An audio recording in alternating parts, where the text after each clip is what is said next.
Aujourd'hui, c'est le premier jour des discussions en Suisse entre les États-Unis et l'Iran dans le but de mettre fin complètement à cette guerre après la signature du protocole d'accord. Pour l'instant, les deux parties n'ont même pas dépassé le premier point et on ne sait pas encore si elles iront plus loin. D'abord, faisons un point sur ce qui s'est passé. Il y a eu une série de réunions aujourd'hui, certaines se tiennent encore en ce moment. Du côté iranien, tout est organisé selon le porte-parole du ministère des Affaires étrangères, Baghai. Ce matin, il y a eu des rencontres bilatérales entre l'Iran et le Pakistan, puis entre l'Iran et le Qatar. Et ensuite, une réunion à 4 était prévue, réunissant les États-Unis, l'Iran, le Pakistan et le Qatar.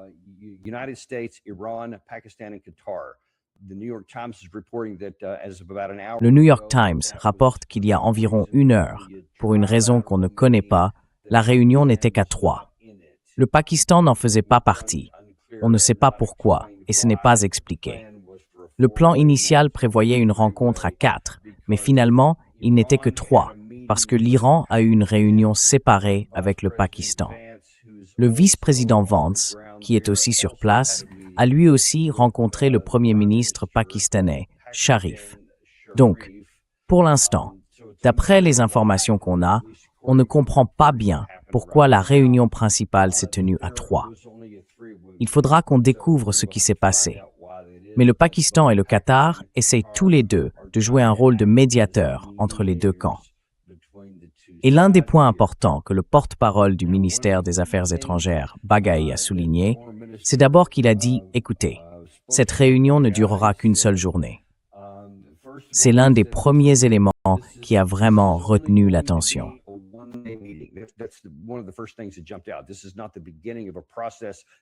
Ce n'est pas le début d'un processus, du moins pas dans le cadre de cette rencontre. Mais évidemment, c'est un processus qui s'étend sur 60 jours. Pourtant, ils ont dit que cette réunion ne durerait qu'une seule journée. Vous vous souvenez peut-être qu'hier, la partie iranienne a publié dans ses agences de presse qu'il ne parlait même pas de tout le reste, tout ce qui doit accompagner les questions nucléaires, ou les autres points qui figuraient déjà dans le protocole d'accord, tant qu'ils n'auraient pas franchi la première étape. C'est ce qu'ils ont déclaré hier. Et ce matin, avant que la deuxième réunion n'ait lieu, au moment où la rencontre trilatérale commençait, le porte-parole du ministère des Affaires étrangères, Baghai, a expliqué ce qu'ils n'allaient pas faire et ce que, selon la partie iranienne, ils allaient exiger sur le plan technologique pour pouvoir aller au-delà du deuxième point.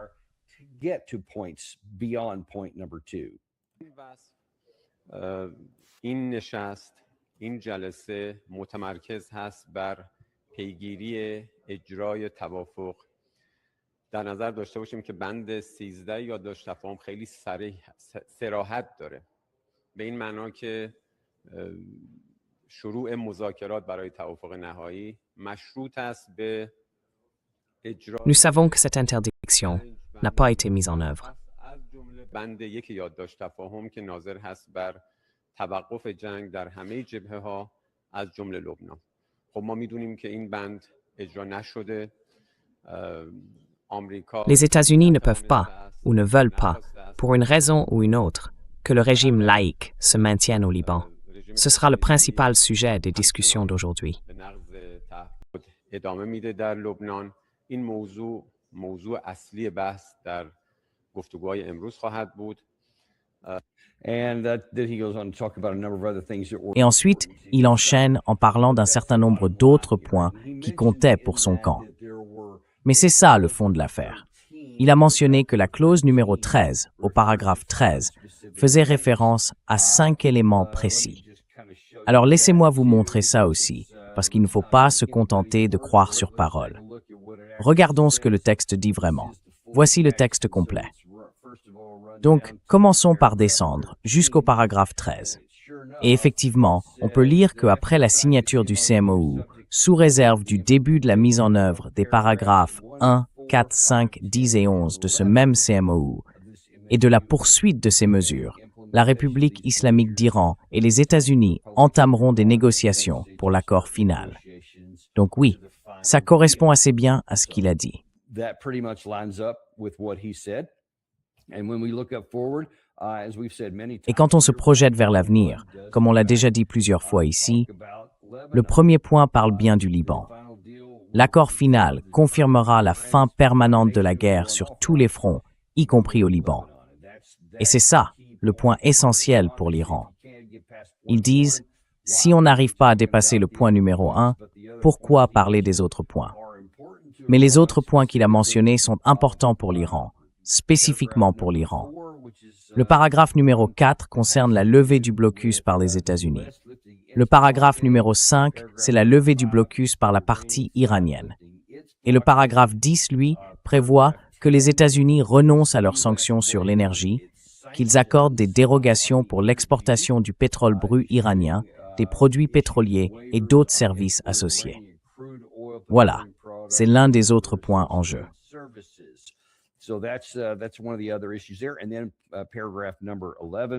Et puis, le paragraphe numéro 11, qui concerne les fonds gelés, ou les fonds restreints, comme on les appelle ici.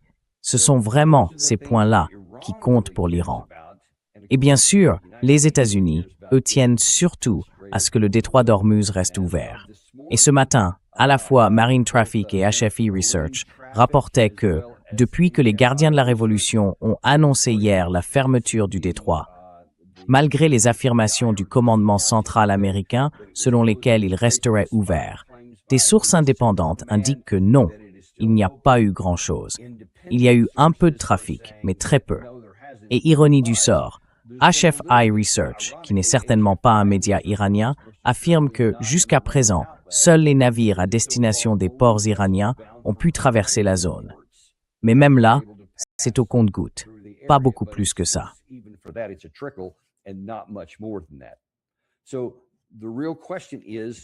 La vraie question, c'est où est-ce qu'on va maintenant? Qu'est-ce qui va sortir de cette discussion? Parce que le problème, lui, reste le même.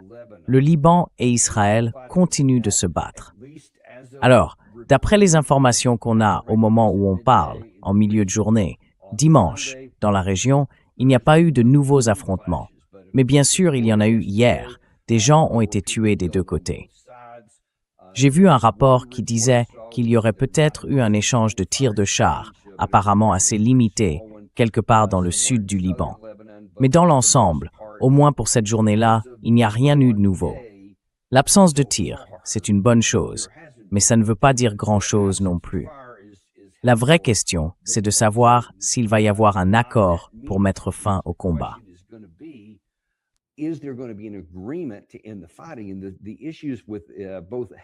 Les tensions entre le Hezbollah et Israël sont énormes, parce que c'est une question profondément émotionnelle des deux côtés de la ligne. Chacun veut chasser l'autre. Évidemment, le Hezbollah veut se débarrasser d'Israël.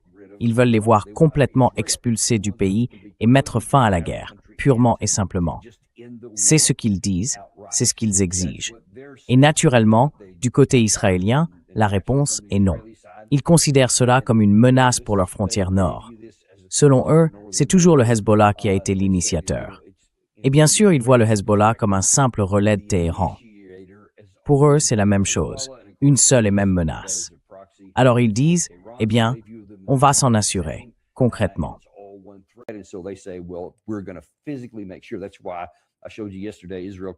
C'est pour ça que je vous ai montré hier Israel Katz, le ministre de la Défense israélien. Il a déclaré de façon très catégorique qu'ils étaient en train de raser une immense bande dans le sud du Liban, d'éliminer tous les habitants, de détruire toute l'infrastructure physique, y compris les habitations, pour en faire une terre complètement stérile où plus personne ne pourrait vivre. C'est ce qu'il dit. Autrement dit, il affirme qu'il ne compte même pas revenir en arrière sur cette décision.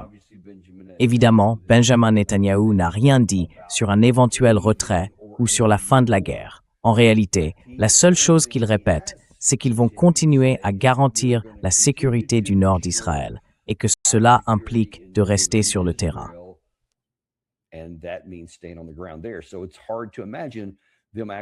Il est donc difficile d'imaginer qu'il se retire vraiment. Mais du côté iranien, la question, c'est de savoir qui aura la plus grande capacité à tenir dans la durée. Et ce qui va se passer avec ces médiateurs. Parce que croyez-moi, le Qatar, l'Arabie Saoudite, le Koweït, les Émirats Arabes Unis, Bahreïn, tous ces pays veulent absolument que cette guerre se termine. Ils ont un besoin vital que le détroit d'Ormuz reste ouvert. Et souvenez-vous, il ne s'agit pas seulement de la situation mondiale, aussi critique soit-elle, ni de ses conséquences directes sur la sécurité nationale américaine. Pour les pays du Golfe, c'est une question essentielle. Depuis le début de cette guerre, en février, ils ont perdu leur principale source de revenus. Et il y a aussi le problème des infrastructures pétrolières, même à l'intérieur de ces pays.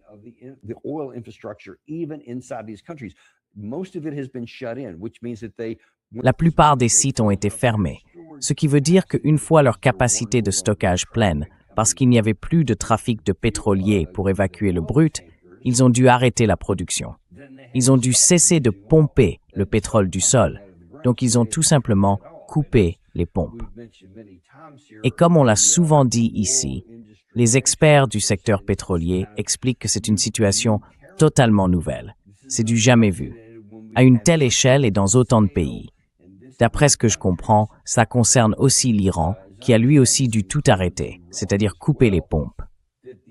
Et personne ne sait vraiment ce qui va se passer quand ils vont les remettre en marche. Peut-être que tout ira bien, qu'ils rallumeront les pompes, que l'extraction reprendra, que tout fonctionnera à nouveau et que le flux repartira comme avant.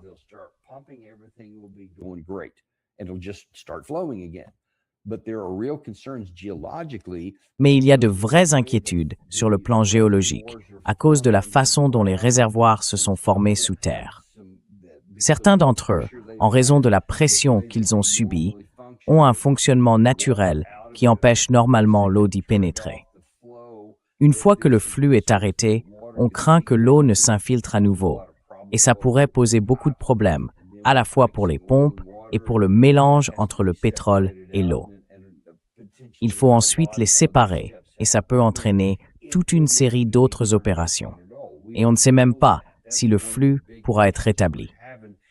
C'est l'une des grandes questions qu'on se pose, en plus de tout le travail qu'il faut faire, comme on l'a déjà dit plusieurs fois, pour gérer tous ces super pétroliers vides, éparpillés aux quatre coins du monde. Comment remettre tout ça en marche et tout réintégrer dans le système? Et rien de tout cela ne pourra se faire tant que le détroit ne sera pas rouvert. Parce que les assureurs et les compagnies privées qui exploitent ces navires, quel que soit le pavillon qu'ils arborent, doivent avoir la certitude que le passage restera ouvert et qu'il sera sûr.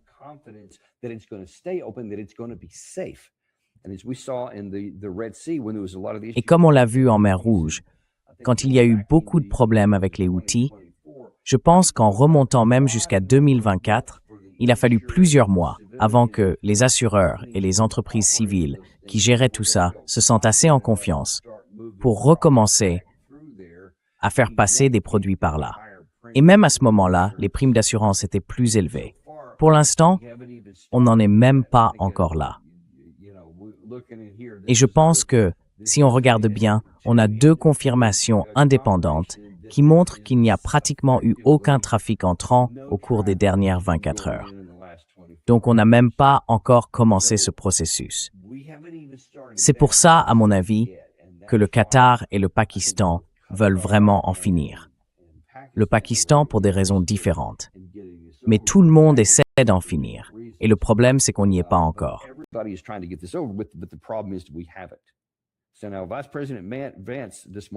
Ce matin, le vice-président du Sénat, Matt Vance, a d'abord rencontré le premier ministre du Pakistan, le premier ministre Sharif. Cette réunion s'est terminée. Puis, comme je l'ai dit, le trilatéral a commencé avec le Qatar et l'Iran. Après ça, plus de nouvelles pour l'instant. En fait, c'est encore en cours. On verra bien s'il en ressort quelque chose. Mais il y a déjà quelques points à aborder avant même cette rencontre. D'abord, le président iranien Pezeshkian a lâché une véritable bombe. Il a déclaré que l'enrichissement zéro ne serait pas accepté. Selon lui, les positions de Trump ont changé à 180 degrés par rapport au passé. Et il a ajouté « Nous ne renoncerons pas à notre droit d'enrichir de l'uranium ». Il a aussi précisé qu'une fois qu'on aura dépassé, comme il dit, les 5 paragraphes essentiels, le Liban, le blocus américain, le blocus sur l'uranium, la levée des sanctions et la libération des fonds gelés. Alors on pourra... Releasing the sanctions and releasing the frozen funds. Then we get to the even harder issue. Et puis, on arrive aux questions encore plus compliquées du programme nucléaire. Et là, le président iranien abat une carte en disant « Au fait, une fois qu'on aura réglé ces points vraiment difficiles, il y en a un autre sur la table. Si vous pensez qu'on va aller jusqu'à un enrichissement zéro, ce que bien sûr tous les faucons de guerre aux États-Unis et en Israël réclament à grands cris, eh bien, oubliez ça, parce que ce n'est même pas une option. Rappelez-vous, l'enrichissement zéro était bien sur la table du côté iranien, le 26 février, avant qu'on jette tout ça à la poubelle et qu'on choisisse la voie de la guerre.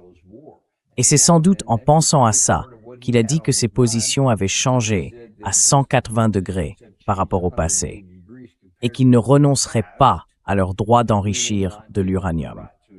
Ce n'est même pas tellement qu'ils en aient besoin pour une raison précise.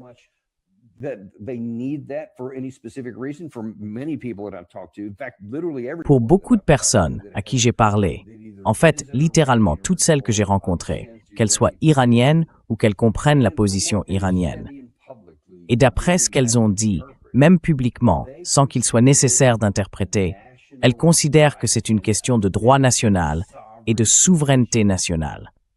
Elles disent « Nous sommes signataires du traité de non-prolifération, le TNP, et donc c'est notre droit souverain. Nous avons signé un traité qui nous autorise à procéder à l'enrichissement, et nous le ferons. Maintenant, il y a une marge de négociation, même selon la partie iranienne, sur le niveau d'enrichissement. Le dernier chiffre que j'ai vu qu'ils étaient prêts à envisager, c'était 3,67%, ce qui correspondait à l'accord initial de 2015, celui conclu sous Obama. Et bien sûr, vous savez, rien que la mention de cet accord suffit à faire bondir le président Trump.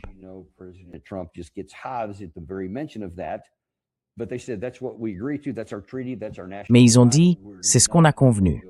C'est notre traité. C'est notre droit national. On ne va pas descendre à zéro. Même s'ils pouvaient démontrer qu'en réalité, ils n'en ont pas besoin, ce n'est pas la question. Ce n'est pas une question de besoin ou pas. C'est une question d'interprétation de leur droit national. Et surtout, après 2 guerres qui ont déjà été menées, ils ne vont pas simplement céder ça, à moins qu'il y ait une énorme concession, quelque chose de vraiment majeur qu'on n'a pas encore vu sur la table. On verra bien comment ces négociations vont évoluer. Et ce n'est pas le seul commentaire venu du côté iranien aujourd'hui. On a aussi entendu un représentant du Guide suprême, au sein des gardiens de la Révolution, affirmer avec force que le jour ne viendra jamais où l'Iran deviendra ami avec l'Amérique.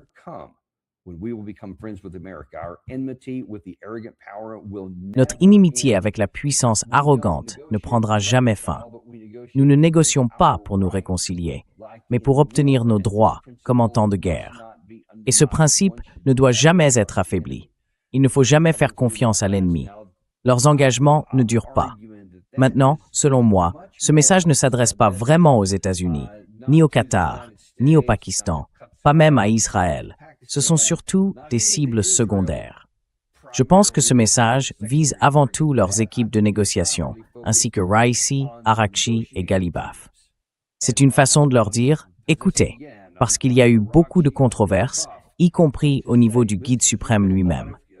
Souvenez-vous, il avait publié une déclaration disant qu'il soutenait cette approche, même si c'était contre son propre jugement.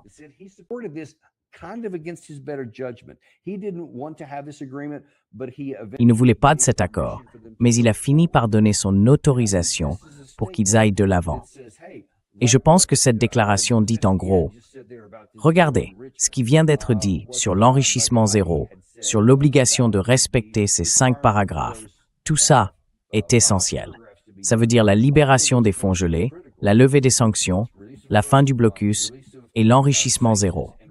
Et maintenant, ils disent que personne ne devrait jamais faire confiance à l'ennemi, que leurs engagements ne durent pas.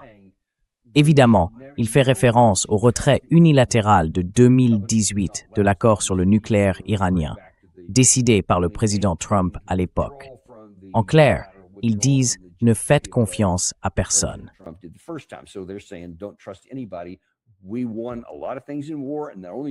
On a gagné beaucoup de choses pendant la guerre. Et la seule raison pour laquelle ils ont aujourd'hui un levier, c'est parce qu'ils ont réussi dans cette guerre. Et si on regarde le résultat, on n'a pas réussi à les forcer à se plier à nos volontés, malgré toute la puissance de feu dont on disposait. On en a parlé des dizaines et des dizaines de fois. C'est exact. Encore une fois, les tableaux qui montrent qui détient le plus de pouvoir n'ont pas vraiment d'importance, même si l'Iran, ici, se trouve plutôt en bas de l'échelle du pouvoir. Mais à cause de la manière dont cette guerre s'est déroulée, et des principes même qui déterminent la victoire ou la défaite, à cause de la géographie, des exigences extrêmement élevées pour le pays attaquant, et des capacités défensives bien plus fortes et plus faciles à mobiliser, il suffit simplement d'empêcher l'autre camp de gagner.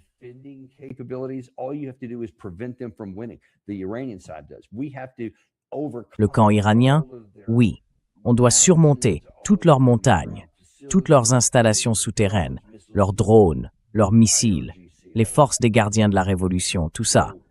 En gros, il dit que ce qu'ils ont gagné à la guerre, ils ne vont pas le céder à la table des négociations. Et je pense que ce message va sans doute résonner auprès de leurs équipes de négociation. C'est d'ailleurs ce qu'on a vu jusqu'à présent. À mon avis, c'est pour ça qu'ils ont dit hier, avant même que ça commence, que si on n'arrive pas à dépasser le premier point, alors ça ne sert à rien de parler des 5 autres, et encore moins des 14 points liés à cet accord. Et puis, quand ils ont dit ce matin que ce serait un accord d'une seule journée, ça montrait bien qu'ils n'avaient aucune attente. Il n'y aura pas de percée, aucune avancée majeure.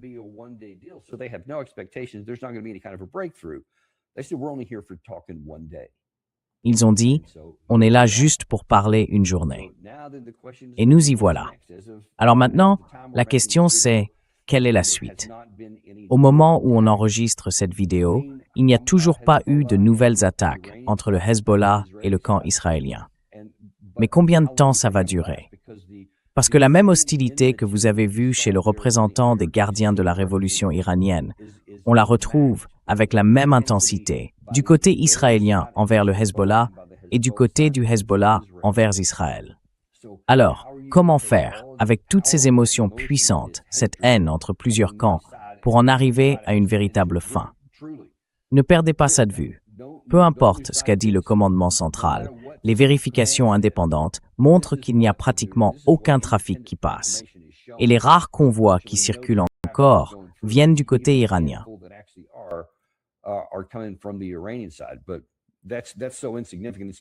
Mais ça, c'est vraiment insignifiant. Ça ne compte même pas. En pratique, le détroit d'Ormuz est fermé. Et ça veut dire que tous les problèmes dont on parle depuis des mois sont toujours là, toujours en train de s'accumuler. Ils continuent de s'aggraver. Tant que le flux complet ne reprend pas, ça ne changera rien. Et écoutez, comme l'ont déjà dit beaucoup d'experts qu'on a reçus dans l'émission, et d'autres qu'on peut facilement trouver en ligne, même quand il y aura enfin un vrai relâchement, à la fois du blocus américain et du blocage iranien, même à ce moment-là, il faudra encore beaucoup de temps pour que tout se remette en place. Probablement pas avant l'automne.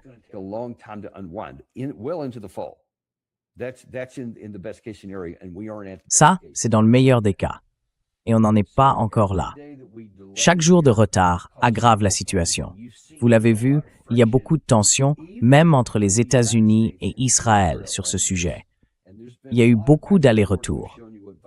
On vous a montré ce qu'a dit le vice-président Vance, ce qu'a dit le président Trump et ce qu'a dit Benjamin Netanyahou. Et tout ça n'a pas aidé. Il y a une autre chose que je veux vous montrer, parce qu'à mon avis, l'ambassadeur Huckabee, l'ambassadeur américain en Israël sur le papier, agit plutôt comme un défenseur d'Israël auprès des États-Unis. Il a publié ceci ce matin.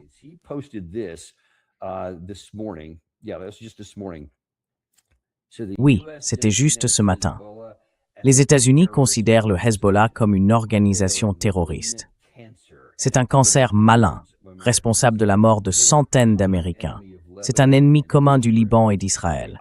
Ils occupent des habitations civiles au Liban, Ils stockent des armes et tirent des drones et des roquettes sur des cibles civiles en Israël. C'est le mal, tout simplement. Et ça va directement à l'encontre des intérêts non seulement des États-Unis, mais aussi, très précisément, de ceux du président des États-Unis. Il a fixé une ligne pour le pays et il s'est exprimé clairement. Or, le dirigeant d'Israël, le Premier ministre Netanyahou, a dit qu'il fallait être un peu plus raisonnable. C'est le mot qu'il a utilisé. Il a dit « On ne peut pas continuer comme ça au Liban ». Et maintenant, voilà que notre ambassadeur le contredit publiquement en disant en gros « Oubliez tout ça ».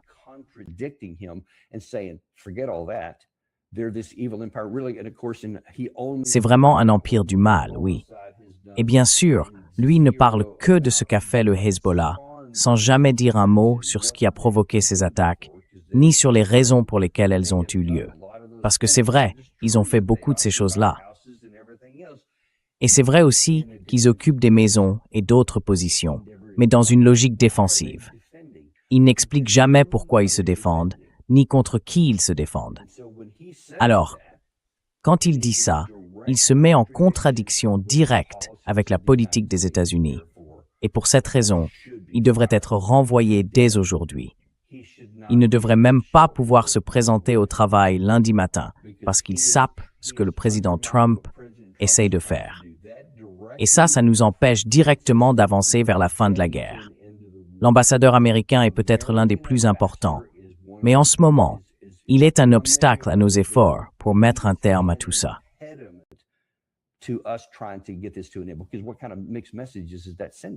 Mais enfin, quel genre de message contradictoire ça envoie? L'ambassadeur, l'ambassade sont censés défendre les intérêts de l'Amérique dans le pays concerné, quel qu'il soit, pas les saper. Et c'est exactement ce qu'il fait. Je trouve ça totalement répréhensible. Franchement, s'il pense vraiment comme ça, il devrait devenir ambassadeur d'Israël, peu importe où. Mais il n'est certainement pas un ambassadeur américain du côté israélien. À mes yeux, il affaiblit notre propre pays et je trouve ça inacceptable. Voilà ce qu'on avait pour vous aujourd'hui, les amis. Merci beaucoup. On se retrouve la prochaine fois dans le Daniel Davis Deep Dive. Vous savez, je ne cherche pas à vous convaincre d'acheter de l'or, ni à vous dire comment gérer votre portefeuille boursier, mais il y a une façon de nous aider. Abonnez-vous, mettez un j'aime et partagez cette vidéo avec quelqu'un que vous aimez.